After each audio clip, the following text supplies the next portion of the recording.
Upward! In memory of the over 1,000 victims of a recent rainfall-induced landslide in Sudan. I also can't forget so many other Sudanese victims due to the war, famines, pestilences, and other recent hardships. This video is in memory of all of them. Please pray for Sudan. Today, I want to share about my scientific and professional career in the field of rainfall-induced landslides and the prediction of natural hazards. Before starting my master's studies, I joined the early warning system of Medellín and the Aburrá Valley in Colombia, known as SIATA. My shifts were 12 hours long, day or night.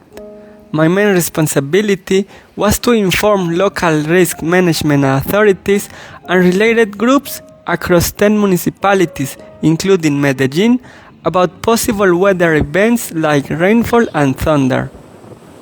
I did this by monitoring real-time data from numerous sensors and high-tech equipment, including an impressive radar. Most of the time, my work consisted of observing the data and waiting for the system to signal alarms or new developments. At any unexpected moment, however, a very fast action from my side was needed to respond when something new occurred, such as rainfall conditions becoming extreme. When nothing special was happening for hours, I was able to work on other research activities. It was during that time that I started developing my first model to define rainfall thresholds for landslides using triggers. In the following years, this model was used in numerous scientific research articles, not just by me, but also by other authors worldwide, including in China. Some years after that, I joined the early warning system of another city in Colombia, Manizales. There, new implementations of these and other models that I developed during my professional and scientific career were put into use. During these years, God allowed me to become an influential international researcher in the study of landslides, publishing numerous scientific articles in Q1 journals, and, more importantly, organizing one of the most important scientific conferences on landslides in the world. After 10 years of learning about landslides from a scientific perspective, I've never seen a researcher accurately predict the occurrence of a catastrophic landslide in terms of its exact location, time, and magnitude. I firmly believe that our role is fundamental and that risk management and early warning systems are very much needed.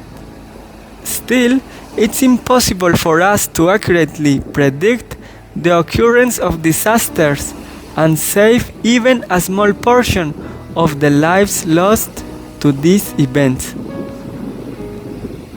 In the last 10 to 15 years, the world has spoken a lot about climate change and global warming, and the topic was relevant to the academic and scientific worlds even before I was born.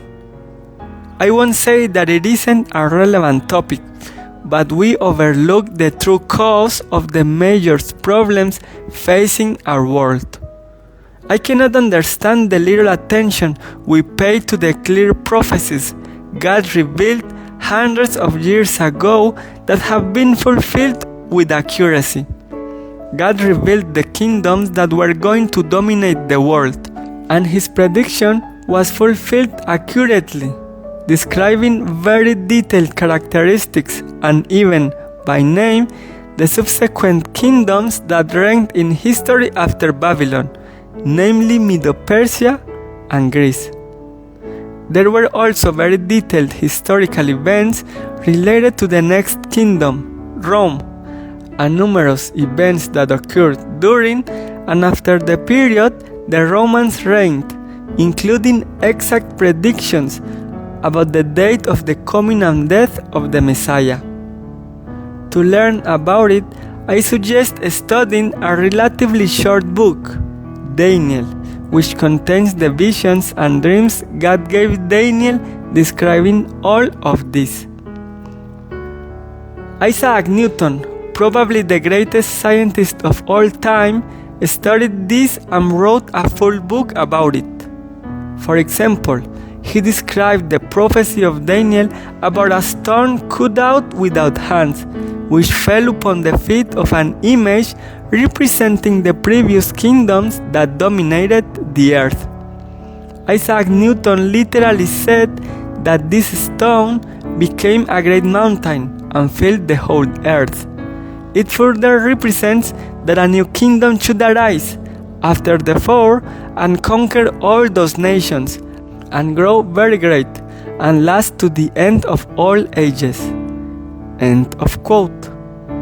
This is definitely related to the wars, famines, pestilences, and natural disasters that we are seeing in our world today. God's prophecy points to the final days of our world in which we are living.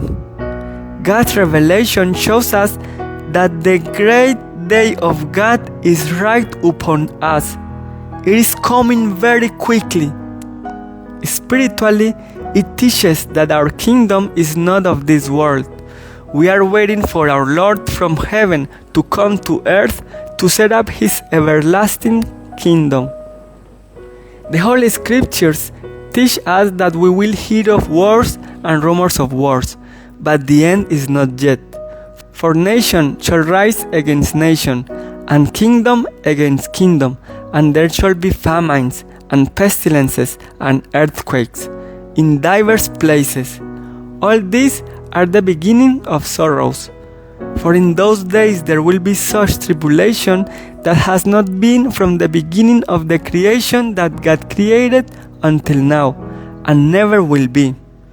After this tribulation, the sun, moon, and stars will be disrupted. Then Jesus will come on the clouds with great power.